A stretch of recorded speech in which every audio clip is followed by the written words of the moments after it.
ассалому алайкум бинандагони азиз, нашри навбати барномаи иттилооти навидро мустақиман аз телевизиони Сафина манзуратон мегардонем. Дар студия Тоҳир Маҳмудзода.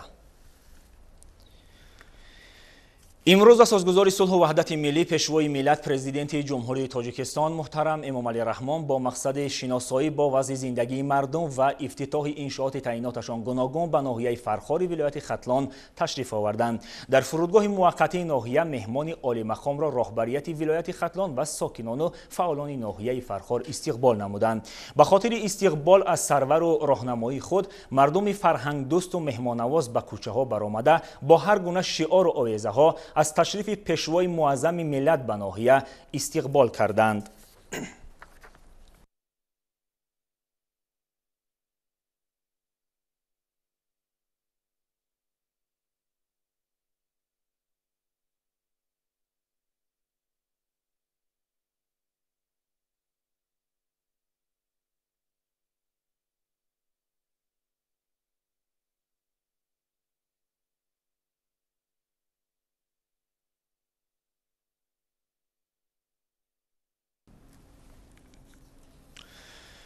президенти ҷумҳурии Тоҷикистон муҳтарам Эмомалӣ Раҳмон дар маҳаллаи Рӯдаки шаҳраки Фархори ноҳияи Фархор бинои нави муассисаи таҳсилоти миёнаи умумии рақами 2 ба номи Сардардин Айниро ки аз ҷониби соҳибкор Хуршед Низому бунёд гардидааст мавриди истифода қарор доданд. Таълимгоҳ дар масоҳати умумии 1,75 гектар доман густурда аз 3 ошёна ва таҳхона иборат аст ва дорои 34 синфхона буда барои 2000 хонанда дар 2 баст пешбинӣ гардидааст. Аснои шиносоӣ ба пешвои муаззами миллат муҳтарам Эмомалӣ Раҳмон иттилоъ дода шуд ки бо дар назардошти татбиқи 20 солаи омӯзиш ва рушди фанҳои табиатшиносӣ дақиқ ва риёзӣ дар соҳаи илму маориф дар муассисаи навбунёд синфхонаҳои фанӣ бо тамоми техникаю технологияи зарурии насли нав таъмин гардида барои гузаронидани машғулиятҳои амалии хонандагон имкониятҳои мусоид фароҳам оварда шудааст.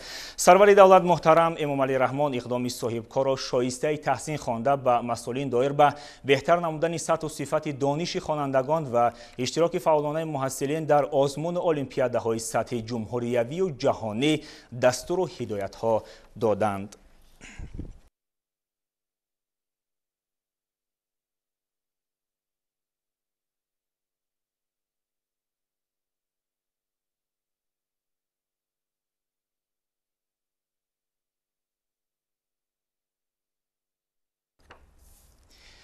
дар ноҳияи Фархор пешвои миллат муҳтарам Эмомалӣ Раҳмон ҳамчунин бинои нави таълимии муассисаи ғайридавлатии таълимии коллеҷи тиббиро мавриди истифода қарор доданд. Коллеҷи тиббӣ бо дар назардошти талаботи ҷаҳони муосир бунёд шуда барои 440 нафар дар 2 баст пешбинӣ гардидааст. Иншоот аз ҷониби соҳибкори ватанӣ Насим Додиев бунёд гардид. ба сарвари давлат муҳтарам Эмомалӣ Раҳмон иттилоъ дода шуд ки муассиса дар ноҳия ягона коллеҷи хусусӣ аст ки барои омода намудани мутахассисони соҳаи тибб равона гардидааст ва дар он аз рӯи 3 ихтисос кори ҳамширагӣ, умуми тиббӣ ва фармасевтӣ мутахассис омода менамоянд. муассисаи навбунёд аз 4 ошёна ва таҳхона иборат буда дорои 12 синфхонаи таълимӣ мебошад.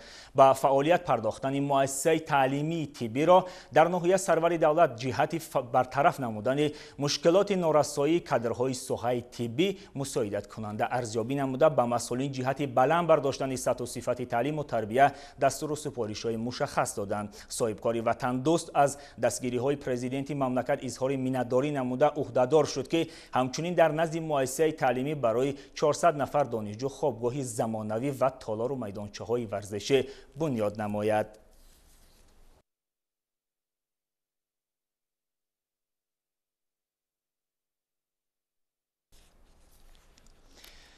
президенти мамлакат муҳтарам Эмомалӣ Раҳмон дар боғи фарҳангию фароғатии ноҳияи Фархор яке аз рамзҳои давлатдорӣ парчами давлатиро мавриди баҳрабардорӣ қарор доданд. парчами давлатӣ дар масоҳати 20 садяк бо баландии 33 метр аз ҷониби ҷамъияти дорои масъулияти маҳдуди Евразия бунёд гардида андозаи матои он 8 ба 14 метрро ташкил медиҳад. атрофи ин иншоот бо гулу ниҳолҳои ҳамеша сабзу ороишӣ зебо гардонида шуда, ҳамчунин роҳрав ва сутунпояи он бо сангҳои ороишӣ زینه داده شده است. ضمن بازدید پرزیدنت مملکت از تشبث صاحبکاران اظهار قناعتمندی کرده قامت افروختن پرچم دولتی را در مرکز ناحیه برای بلند برداشتن حس وطندوستی جوانان و نوجوانان نیک معنی داد نمودند. همچنین بخشیده به 30مین سالگرد استقلالیت دولتی باغ فرهنگی فراغتی ناحیه فرخار که در میدان 1 هکتار دامن پهن کرده است نوسازی گردیده در آن برای استراحت مردم شرایط مساعد فراهم آورده شده است. بعد قامت افروختن پرچم دولتی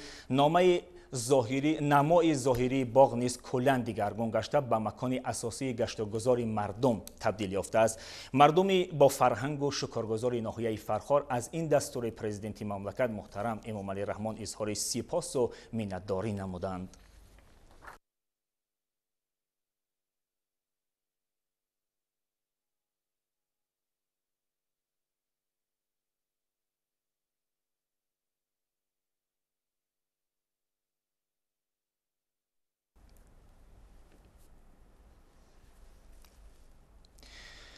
در دهه علاءالدین دهات فرخار پرزیدنت مملکت محترم امامعلی رحمان همچنین بنای نوی مؤسسه تحصیلات میانه عمومی رقم 4 مورد استفاده قرار دادند. اطلاع داده شد که مؤسسه مذکور از طرف مؤسسه دولتی مرکز تطبیق لایحه ساختمان و مجهزگردانی مکتب‌ها عملی کرده شده است. بنا از 2 قسم عبارت بوده برای 1240 جای نشست در 2 بخش ساخته شده است با مقصد تطبیق موفقانه 20 ساله آموزش و رشد فن‌های طبیعت شناسی دقیق و ریاضی در ساحه علم و معارف در مؤسسه نوبنیاد تعلیمی تمام شرایط‌ها فراهم می‌باشد. از جمله برای انکشاف دادن ذهن خوانندگان صنفخانه‌های شاهمات تشکیل گردیده آن با تخته الکترونی و کامپیوتری 16 جای نشست و 4 جفت تخته برای بازی شاهمات تامین کرده شده است. صنفخانه‌های فنی تعلیمی مهنت برای دختران و پسران با اسباب‌های دوریدگری، تخته‌باری و کارکرد آهن، دستگاه‌های ادرس بافی، قالین بافی و ماشین‌های دوزندگی مجهز گردانیده شده است. برای ترغیب طرز حیات سالم در مؤسسه تعلیمی تالاری ورزشی برای 100 جای نشست ساخته شده است که تجهیزات ورزشی حاضر زمان از جمله تنیس روی میز، بازی والیبال و بسکتبال، لوازمات ورزشی برای آب و تاب بدن دارد. در حدود مؤسسه همچنین برای گذرانیدن بازی‌های فوتبال خرد، والیبال، بسکتبال و آمادگی دفاع حربی 2 میدانچه ورزشی بنیاد شده است. با مقصد گرامی داشتن ارزش‌های ملی در صحن مؤسسه با طرح زمانوی پرچم برافروخته شده است که بلندی آن به 13.5 متر برابر می باشد. گرد و اطراف مؤسسه تعلیمی نوبنیاد با صنعت معماری تصویر یافته سفالت پوش و گل و گلکاری کرده شده است. پیشوای ملت محترم امامعلی رحمان در دهه آریان دهات فرخار همچنین کارگاه استحصالی را به استفاده دادن. اطلاع داده شد که در آشیانه یکم بنا آشخانه، مغازه فروش لباس و در 2 آشیانه بالای کارگاه دوزندگی بنیاد شده با بیش از 80 ماشین درزدوزی مجهز می باشد. در این کارگاه اساساً سر و لباس نظامی، رخت خواب سربازان و لباس یگانه مکتبی دوخته می شود. مسئولین نقشه دارند که در آینده در کارگاه استحصال کلاه برای سربازان و سر و لباس طبیبان را نیز براه مانند. انشاءات از جانب اگنتی تامینات اموال مخصوصی نزد حکومت جمهوری تاجیکستان مبلغ گذاری شده پدرچی ساختمان جمعیت دارای مسئولیتش محدود کار و واقع می باشد. با مورد بهره برداری قرار گرفتن کارگاه استحصالی 150 نفر ساکن محلی از جمله زنان و جوان دختران خانشین با جای کار دائمی و معاش خوب تامین گردیدند. در همین جا پرزیدنت مملکت محترم امامعلی رحمان با 43 نفر یتیم کول از ناحیه فرخار و شمس‌الدین شاهین ملاقات نموده به آنها تحفه ها تقدیم کردند. تحفه های سرور دولت از کمک پلی، سر و لباس و غیره عبارت بود. همچنین در این روز به خاطر شادی و نشاط یتیمان خانه پرناز و نعمت ایران آراسته شد. پیشوای ملت محترم امامعلی رحمان کودکان و نورسان را به مناسبت جشن 30مین سالگرد استقلالیت دولتی جمهوری تاجیکستان تبریک و تهنیت گفته ذکر کرده کردند که راهبریت دولت و حکومت جمهوری تاجیکستان به این قشر جامعه توجه خاصه ظاهر نموده پیوسته آنها را دستگیری میکند. مؤسسه برای تحصیل و فعالیت آنها به طور همیشگی تدبیراندیشی‌ها صورت میگیرد. کودکان و نورسان در نوبت خود ابراز داشتند که دستگیری‌های دائمی پیشوای معظم ملت را همیشه احساس میکنند و خود را هیچگاه تنها و بیکس نمیشمارند. در جواب به این همه غمخواری‌های دولت و حکومت کشور آنها وعده دادند که تحصیل را با بهای خوب و اعلی ادامه می‌دهند و در آینده در رشد و پیشرفت و شکوفایی بیشتر وطن محبوب نقشگذار خواهند بود.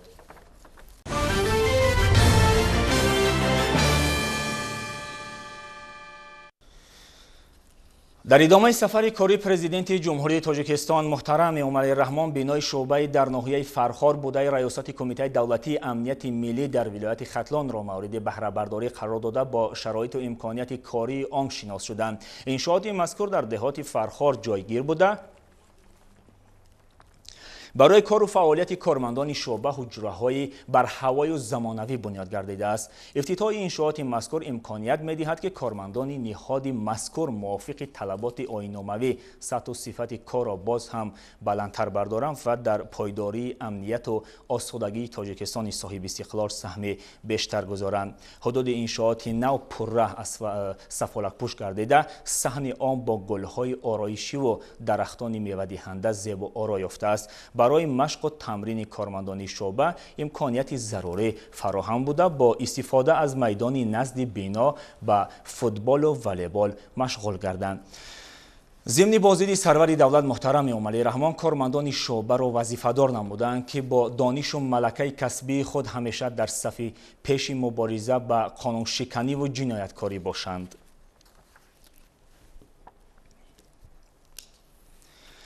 در دهات فرخار ناحیه فرخار ولایت ختلان پیشوای ملت محترم امالی رحمان همچنین بنای بیمارخانه منطقوی آریاند و شعبه تولد را مورد استفاده قرار دادند. بیمارخانه دارای 20 کت بوده از شعبه بیماری‌های درونه، بیماری‌های کودکانه و تولدخانه عبارت میباشد. در انشاءات نو 16 حجره طبابتی و کابینت کاری جای داده شده است.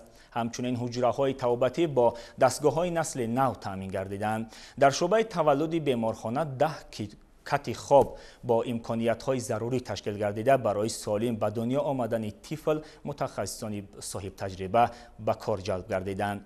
در حالت غیر چشمداشت نیز شعبه مذکور با استفاده از دستگاه‌های نو می‌تواند سریع وقت به مادر و یا کودک کمک طبی رسانیده به همین وسیله از فوت کودک و مادر پیشگیری نمایند. در مجموع در بیمارخانه منطقوی آریاند و شعبه تولد بیشتر از 20 نفر از ساکنان محلی که دارای معلومات تخصصی اند صاحب جای کار گردیده با معاش خوب تامین می باشند.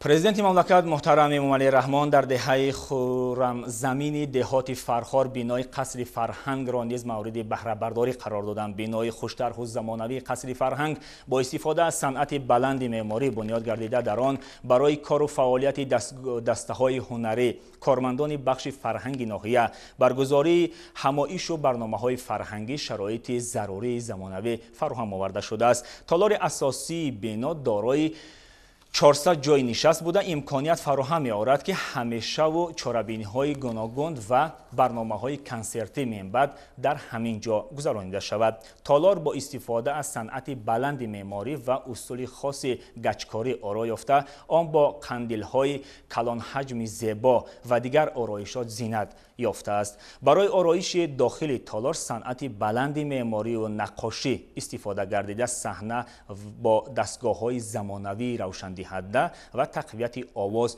تامین گردیده است. بر راهبریت دولت اطلاع داده شد که انشاءات همچنین دارای 14 حجره برهوای و زمانوی کاری بوده در داخل قصر فرهنگ تالارهای خرد تمرینی نیز مشغول گردیده است. برای گذراندن محفل و آموزش‌های کسبی عذر بینندگان عزیز آموزش‌های کسبی دادن ملکه نورسان صاحب استعداد در بینای مذکور امکانیت‌های ضروری فراهم می‌باشد. در دایره دستور و سپارش‌های راهبر دولت محترم عملی رحمان جهت رونق دادن فرهنگ کتابداری و کتابخانه در داخل قصر فرهنگ کتابخانه معاصر تشکیل گردیده است که خواهشمندان می‌توانند از آن به طور دائمی استفاده برند. کتابخانه دارای بیش از 2000 نسخه ادبیات گوناگون می باشد. قصر فرهنگ در دایره تنتنه‌های ادامه بخشیده به 30 سالگی استقلالیت دولتی جمهوری تاجیکستان ساخته به استفاده داده شد و به همین وسیله برای اهل فرهنگ شرایط مساعد کاری فراهم گردید.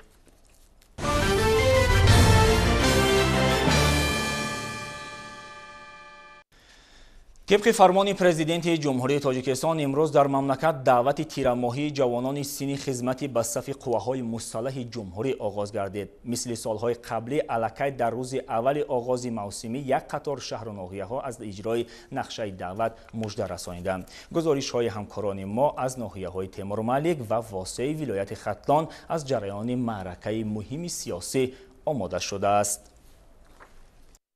در روز اولی دعوت تیرماهی به صف قوه‌های مسلح جمهوری تاجیکستان شماره زیادی اختیاریان برای ادای قرض فرزندی و حمایت مرز و بوم وطن در ناحیه تیمورملک به کمیسریات حربی حاضر گردیدند. آنها با روحی بولیده از کمیسریات حربی تا میدان نشان دولتی جمهوری تاجیکستان در دست پرچم دولتی راهپیمایی کردند. مورد ذکر است که دوام سالهای اخیر در دعوت‌های بهاری و تیرماهی جوانان این ناحیه یکی از اولین‌ها شده برای خدمت به خلق و وطن به قوه‌های مسلح داخل می‌شوند که از بردن کارهای ترغیباتی تشویقاتی و چاره‌بینی‌های وطن‌دوستانه در بین جوانان از جانب بخش کار با جوانان و ورزش، بخش کار با زنان و عائله، کمیسریات حربی و دیگر نهادها درک می‌دهد. جوانان ما الکی تیارند که به صف قوه‌های مسلح سفربر کرده شود و دیگر جوانان پیشنهاد کرده می‌شود که هر یک جوان رفته خدمت وطن مادر را ادا کرده به سر بلند برگردند. در مجلس تنتنوی به این مناسبت رئیس ناحیه و دیگر برآمدکنندگان قید کردند که امروز سربازان وطن و ارتش ملی واقعا هم به تکیهگاه اساسی دولت و سپری با اعتماد وطن تبدیل یافته مرز و بوم کشور عزیزمان را صادقانه حفظ می‌نمایند. حالا باشد دعوت شوندگان قبل از وارد شدن به صف قوه‌های مسلح صاحب کسب می‌گردند و بعد گرفتن شهادتنامه تخصصی به خدمت مادر وطن روانه می‌شوند. جوانان نیز از غمخوری‌های دولت و حکومت اظهار مینتداری کرده ابراز داشتند که خدمت مادر وطن را با سری بلند ادا خواهند کرد. به صف قوه‌های مسلح جمهوری تاجیکستان با اختیاری سفربر کرده شوند و وطن مادر خود را حمایت کنند و خدمت کنند. پدر و مادران به مثل ما جوانان دارند که فخر میکنند که وطن مادر خود را محافظت میکنند و سر خود را در بالش خود آرام مانده خوب کنند. در این همایش والدین دعوت شوندگان به جوانان دعای نیک داده آنها را برای خدمت صادقانه و حمایت مرز و بوم وطن هدایت نمودند. در ادامه همایش بهر بریده خاطری دعوت شوندگان و والدین آنها کارمندان بخش فرهنگ ناحیه برنامه فرهنگی را پیشنهاد کردند. بخشیده به روز دعوت شونده در کمیسریات حربی ناحیه واسع چوربینی تنتنوی دایر گردید.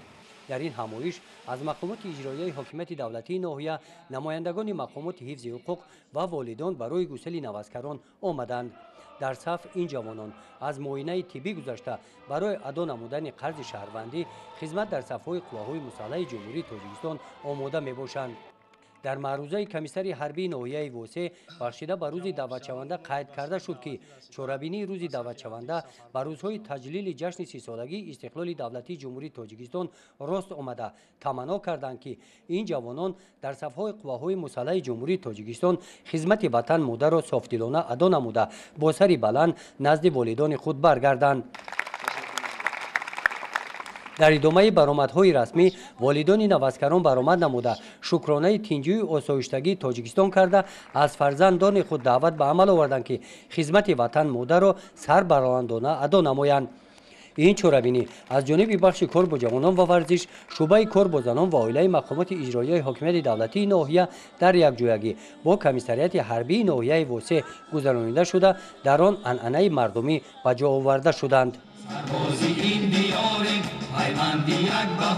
در خدمت فرهنگی چوربینی بخشیده به روز دعوت شونده کارمندان بخش فرهنگ ناحیه با برنامه ادانه کنسرتی خاطر اشتراک هم بولیده گردانیدند.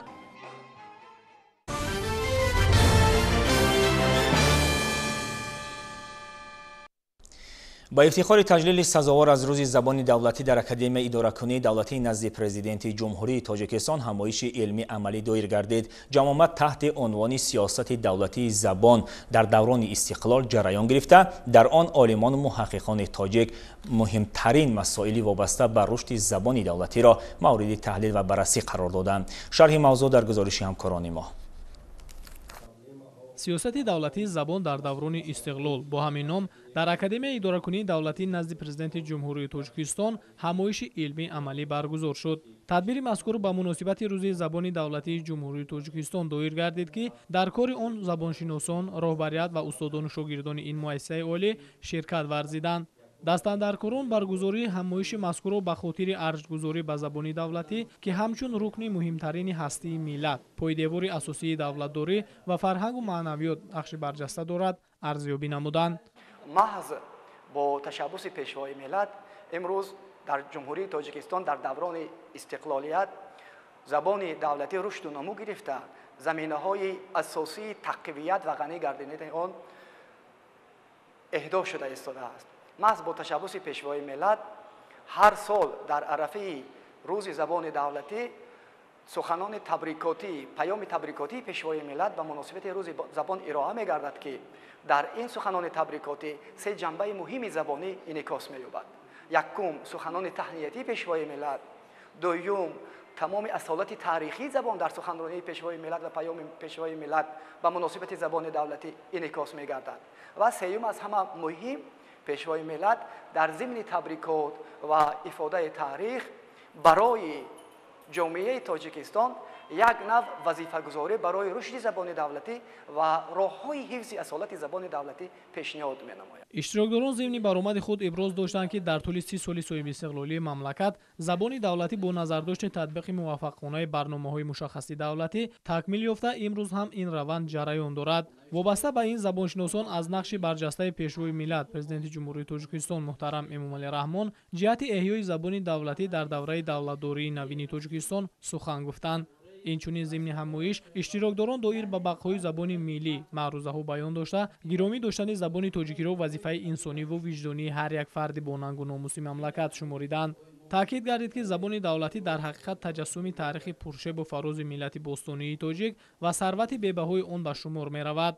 بنابراین با شکرانه صاحب اختیاری و صاحب وطنی وظیفه مقدس هر یک فرد با ننگ و ناموس ملت از آن عبارت است که اصالت زبان تاجیکی را چون نعمت بی‌بها حفظ نماید و بر